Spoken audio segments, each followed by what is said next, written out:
Hi hello good morning. ഇന്ന് രാവിലെ എഴുന്നേറ്റപ്പോൾ താമസിച്ച്, എന്നാലും എഴുന്നേറ്റിട്ട് ഒരു കാപ്പിയൊക്കെ കുടിച്ച് അൽബൂരി മേടിച്ചതുണ്ടായിരുന്നു. അപ്പോൾ അതുമൊക്കെ കഴിച്ചിട്ട് രാവിലത്തെ പരിപാടി തുടങ്ങി കേട്ടോ. ഞായറാഴ്ച ആയതുകൊണ്ട് ആർക്കും പോകണ്ടല്ലോ. അപ്പം ചക്ക എരിശ്ശേരിയും വെച്ച് ചിക്കൻ കറിയും വെക്കാനാണ്. ചിക്കൻ കറി വെക്കാനായിട്ട് ആവശ്യമുള്ള സാധനങ്ങളെല്ലാം ഞാൻ അരിഞ്ഞവിടെ സെറ്റാക്കി കൊടുത്തിട്ടുണ്ട്. അപ്പോൾ സൈചേട്ടൻ അവിടെ നിന്ന് ചിക്കൻ കറി ശരിയാക്കിക്കോളും. അപ്പം ഞാൻ അപ്പോഴത്തേക്കിനും ചക്ക വെട്ടിപ്പറിക്കുക കേട്ടോ. ചക്ക വെട്ടിപ്പറിച്ചിട്ട് അത് എരിശ്ശേരി വെക്കാമെന്ന് വിചാരിച്ച്. അങ്ങനെ നമ്മുടെ ഇന്നത്തെ ഉച്ച ഊണിന് ചോറ്, ചക്ക എരിശ്ശേരി, പിന്നെ ചിക്കൻ കറി.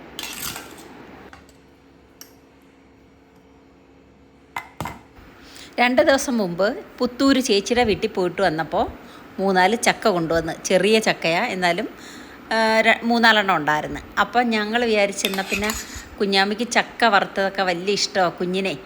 അപ്പോൾ കുഞ്ഞിന് കുറച്ച് ചക്ക വറുക്കാം. അപ്പോൾ ഈ ചക്ക വറുക്കാനെടുത്തതിൻ്റെ അതിൻ്റെ തലപ്പ് നമ്മൾ വെട്ടിക്കളയുമല്ലോ. 2 സൈഡിലും ചക്കയുടെ തലപ്പ് വെട്ടിയിട്ട് ഈ നടുക്കലത്തെ ആ ഒരു നല്ലൊരു ഷേപ്പിലല്ലേ നമ്മൾ ചക്ക വറുക്കുന്നത്. അപ്പോൾ ആ ഒരു ഇതാണ് ഞാനെടുത്ത് ഈ എരിശ്ശേരി വെച്ചേക്കുന്നത്. ഒരുപാട് ചക്കക്കുരു ഇട്ട് കേട്ടോ. അപ്പോൾ അടിപൊളി എരിശ്ശേരിയായിരുന്നു. അപ്പോൾ ഈ ചക്കക്കുരു എത്ര ഇടാം അത്ര ഇടുന്നത് നല്ലതാണ്. അപ്പം ചക്കക്കുരു ഒരുപാട് ഇട്ടത് കൊണ്ട് നല്ല അടിപൊളി ടേസ്റ്റുള്ള എരിശ്ശേരിയായിരുന്നു ഇന്നത്തെ ഊണിന്. ഊണ് ഇതാണ് കേട്ടോ. പിന്നെ ബാക്കിയുള്ള ചക്കയെല്ലാം ഞാൻ അരിഞ്ഞ് വെച്ച് വറുക്കാനായിട്ട്, അത് വൈകിട്ട് വറുക്കാമെന്ന് വിചാരിച്ച്. അപ്പോൾ എല്ലാം ഞാൻ അരിഞ്ഞ് സെറ്റാക്കി വെച്ചു. അപ്പോൾ സൈജനം പറഞ്ഞ് നമുക്ക് അപ്പുറത്തെ വീട്ടിൽ പോയിട്ട് വരാം. അതായത് ഞങ്ങൾ താമസിച്ചുകൊണ്ടിരുന്ന വീട് ഇപ്പോൾ വാടകയ്ക്ക് കൊടുത്തേക്കുക. അപ്പോൾ അതാണ്ട് നമ്മുടെ പുതിയ വീട്ടിൽ നിന്ന് നമ്മൾ റോഡിലോട്ട് വന്നു. റോഡിൽ നിന്ന് 2ാമത്തെ വീടാണ് അത്. അപ്പോൾ അത് വാടകയ്ക്ക് കൊടുത്തേക്കുക. അപ്പോൾ നമ്മുടെ കൃഷിയെല്ലാം അവിടെ ഉണ്ട്. വാഴ, കൊല എല്ലാം ഉണ്ട്. ദാണ്ട് ഈ വീടാണ് കേട്ടോ. 2 ഗേറ്റുണ്ട്, അപ്പുറത്തൊരു ഗേറ്റ്, ഇപ്പുറത്തൊരു. അപ്പോൾ നമ്മൾ ഈ ഗേറ്റിൽ കൂടെ അകത്തോട്ട് കയറും. അങ്ങനെ ഞങ്ങൾ നമ്മുടെ വീട്ടിൽ ചെന്നപ്പോൾ ഇഷ്ടംപോലെ കൊല കേട്ടോ വിളഞ്ഞ് നിൽക്കുന്ന. ഭയങ്കര മഴയും. ഈ മഴയത്ത് തന്നെ ആ സൈജേറിന് ആ കൊലയും വെട്ടിയിട്ട്, പിന്നെ ചീമച്ചക്ക, എല്ലാ കൊപ്പിലും ചീമച്ചക്ക ഉണ്ടായിരുന്നു. ആ ചീമച്ചക്ക മൊത്തം കിളി തിന്നിട്ട് പകുതി കൊത്തി നിർത്തിയേക്കുന്നു. നമുക്കൊരു 4 കിട്ടി. അപ്പോൾ വാടകക്കാർക്ക് കൊടുത്തിട്ട് ബാക്കി നമ്മളെടുത്ത്. അപ്പം എന്താ ഈ സൈഡിൽ കൂടെ അങ്ങോട്ട് ചെല്ലുമ്പോൾ മൊത്തം വാഴയാകട്ടോ. വാഴ, ചാമ്പമരം, പിന്നെ എല്ലാം ഉണ്ട്. റംബുട്ടാൻ മരം, കറിവേപ്പില, പിന്നെ മുരിങ്ങയ്ക്ക, മാങ്ങ. ചക്കയില്ല കേട്ടോ. ചക്കയുടെ പ്ലാവൊക്കെ മുറിച്ച് കളഞ്ഞു. ഒരു ചക്ക മാത്രം ഞങ്ങൾക്കില്ല. അപ്പം ഭയങ്കര മഴ. വാഴ എല്ലാം പിഴുത് വീണ് കിടക്കുക കേട്ടോ. അപ്പോൾ ഈ പിഴുത് വീണ് കിടക്കുന്നതിനകത്തൊക്കെ കൊലയുണ്ട്. ഞാലിപ്പൂവനാണ് പിഴുത് വീണ് കിടക്കുന്നത്. ഞാലിപ്പൂവനുണ്ട്, കൂമ്പില്ല കണ്ണനുണ്ട്.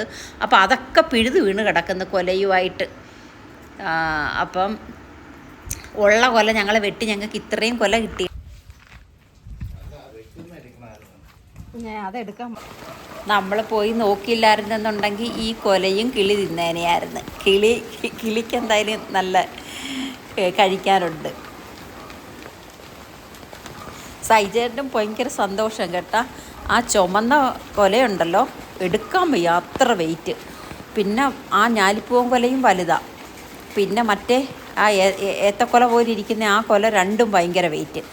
അപ്പം എന്നാൽ ഇത് നന്നായിട്ട് വിളഞ്ഞിട്ടുമില്ല. അപ്പം അങ്ങനെ ഇനി വെട്ടിയിട്ട് ഓരോ വാഴയും വെട്ടിയിടുക കേട്ടോ. ഓരോ വാഴയും വെട്ടിയിട്ടിട്ട് അതിൻ്റെ കൊലയെല്ലാം ഞാനാന്നേ ഒരു കുടയും പിടിച്ചിട്ട് എന്നെ വിളിച്ചപ്പോൾ ഞാൻ പോയില്ല, എനിക്ക് വയ്യെന്ന് പറഞ്ഞു, ഞാൻ വരുന്നില്ലെന്ന് പറഞ്ഞു. പക്ഷേ എന്നെ പിടിച്ചെടുത്തുകൊണ്ട് പോയതാണ്. ഈ പിഴുത് വീണ് കിടക്കുന്ന വാഴ കണ്ടോ, അത് കൂമ്പില്ല കണ്ണനാ കേട്ടോ.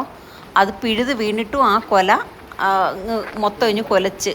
അപ്പം ഞങ്ങളൊരു ചട്ടിയുടെ മുകളിലോട്ട് ഇങ്ങനെ താങ്ങി നിർത്തി. അപ്പുറത്തെ നമ്മുടെ താമസിച്ചിരുന്ന വീട്ടിൽ സ്ഥലമുണ്ട് ബാക്കിലോട്ട് കേട്ടോ. ഇഷ്ടം പോലെ സ്ഥലമുണ്ട്. അതുകൊണ്ട് നമുക്ക് വാഴയോ എല്ലാം നടാം കേട്ടോ. അതേസമയം ഈ പുതിയ വീടുണ്ടല്ലോ, ഇവിടെ സ്ഥലമില്ല. ഇവിടെ ഉള്ള മുറ്റം തന്നെ ഫുൾ ഇൻ്റർലോക്ക് ഇട്ടേക്കുക. അപ്പോൾ കുറച്ച് സ്പേസൊക്കെ കിട്ടിയതിനകത്ത് തന്നെ ഞാൻ ഈ ചെടികളൊക്കെ വെച്ചേക്കുന്നത്. ഈ മഞ്ഞ സ്കൂട്ടർ എൻ്റെതാണ് കേട്ടോ. സൈജേൻ്റെ സ്കൂട്ടറിൻ്റെ കളറ് കാപ്പിപ്പൊടി. അപ്പം ഓരോ കൊലയും എടുത്ത് അതിനകത്ത് വെച്ച് അപ്പുറത്തെ വീട്ടിലോട്ട് കൊണ്ടുപോവുക. അപ്പോൾ ഇത് ഈ വലിയ കൊലയൊക്കെ അങ്ങ് കടയിൽ കൊടുക്കും. കടയിൽ കൊടുത്താലും ഒരു പൈസ ഒന്നും തരത്തില്ല കേട്ടോ. എന്നാലും നമ്മളെന്ത് ചെയ്യാൻ, അതങ്ങ് കടയിലങ്ങ് കൊടുക്കും. അപ്പം ഓരോന്നും എടുത്ത് പുതിയ വീട്ടിൽ കൊണ്ടുവച്ചിട്ട് പിന്നെ അവിടുന്ന് അപ്പോൾ ചുമന്ന കൊലയും ഞാലിപ്പൂവനും കടയിൽ കൊടുക്കണ്ടെന്ന് ഞാൻ പറഞ്ഞു. കാര്യം മറ്റേ വലിയ 2 കൊല കൊടുത്താൽ മതി. കാര്യം ഇത് കൊണ്ട് കൊടുത്താലും ഒന്നും തരത്തില്ലെന്നേ പൈസ. നമ്മൾ 1 കിലോ ചുമന്ന പഴം മേടിച്ചാൽ എത്ര രൂപ ആവും? ഞാൻ മേടിച്ചിട്ടില്ല, എന്നാലും നല്ല പൈസയാവത്തില്ലേ? ഞാലിപ്പൂവനും അതുപോലെ 1 കിലോ ഞാലിപ്പൂവൻ പഴം മേടിക്കുന്നതിന് നല്ല പൈസ കടക്കാർ മേടിക്കത്തില്ലേ? നമ്മൾ കൊണ്ട് കൊടുക്കുമ്പോൾ വിലയില്ല ഒന്നിനും.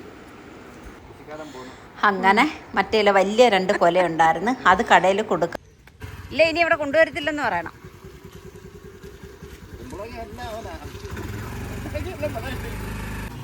ഞാൻ സൈജേൻ്റെ അടുത്ത് പറഞ്ഞു വിടുവാ, വില തന്നില്ലെങ്കിൽ അവിടെ ഇനി കൊണ്ടുവരത്തില്ല എന്ന് പറയണമെന്ന്. അതും കേട്ടുകൊണ്ട് പോവുക കേട്ടോ. ആ കടയിലെ എന്ത് സാധനവും കൊണ്ട് കൊടുക്കത്തുള്ളൂ. ഈ മറച്ച് വെച്ചേക്കുന്ന കണ്ടോ, ഒരു ഷീറ്റ് വെച്ച് അവിടെ ഒരു വലിയ വെള്ളരിക്ക ഉണ്ടായിരുന്നു. ആരോ പിട്ടിച്ചുകൊണ്ട് പോയി അത്. ഇനി 2 വെള്ളരിക്ക ദേ ഇവിടെയും കിടപ്പുണ്ട്, ഇപ്പുറത്തെ സൈഡിനും കിടപ്പുണ്ട്. അപ്പോൾ ഞാനൊരു ഷീറ്റ് വെച്ച് ഇങ്ങനെ മറച്ചേക്കുക കേട്ടോ. ഇത് നമ്മുടെ പുതിയ വീടിൻ്റെ മിറ്റവാ കേട്ടോ. ഒരു കുറച്ച് സ്ഥലം മണ്ണിട്ട് ഇങ്ങനെ കിടപ്പുണ്ട്, ഇൻ്റർലോക്ക് ഒഴിച്ചിട്ടിട്ട്. അപ്പോൾ അവിടെ ഇങ്ങനെ ഞാൻ ചെടിയൊക്കെ വെച്ചിട്ടുണ്ട്. അപ്പോൾ ഞാൻ ചെടിക്ക് ഈ വളമൊക്കെ ഇട്ട് കൊടുത്തപ്പോൾ അതിനകത്ത് നിങ്ങാണ്ട പൊട്ടി വന്നതാ ഈ വെള്ളരിക്ക, കുമ്പളങ്ങ, പിന്നെ എല്ലാം തടിയങ്ക പോലത്തെ അത്. അപ്പോൾ ഈ 3 തൈയും കിളിച്ച് വന്നപ്പോൾ സൈജന പറഞ്ഞ് പിഴുത് കളയല്ലേ എന്ന് പറഞ്ഞ്. അങ്ങനെ അതിനകത്തു നിന്നാണ് ഈ വെള്ളരിക്ക നമുക്ക് പിടിച്ചത് കേട്ടോ. പിന്നെ അതുമല്ല കുമ്പളങ്ങായും ഒക്കെ ഉണ്ട്. ഇത് കണ്ടോ, ഈ ചെമ്പരത്തിപ്പൂ കണ്ടോ, ഇത് 30 രൂപയ്ക്ക് ഒരു ചെറിയൊരു കവറിനകത്തൊരു തൈ മേടിച്ച് വെച്ചതാണ്. ഇഷ്ടം പോലെ ചെമ്പരത്തിപ്പൂ കിട്ടും വിളക്കിൻ്റെ മുമ്പിൽ വെക്കാനായിട്ട്. ഇത് കണ്ടോ, ഇതെന്തോ കുമ്പളങ്ങ.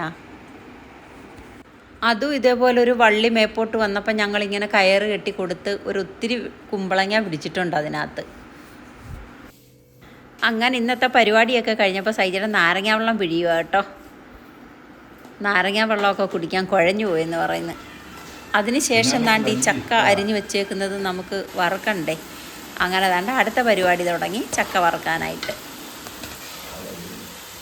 ഈ വാഴക്കൊലയായാലും ഈ വെള്ളരിക്കയായാലും കുമ്പളങ്ങയായാലും തടിയങ്കയായാലും എല്ലാം ഈ കൃഷിയിലൂടെ നമുക്ക് കാണുമ്പോൾ കിട്ടുമ്പോൾ ഭയങ്കര സന്തോഷമാണ് കേട്ടോ. കൊള്ളാം, നല്ല ടേസ്റ്റുണ്ട് ചക്ക വറ്റൽ.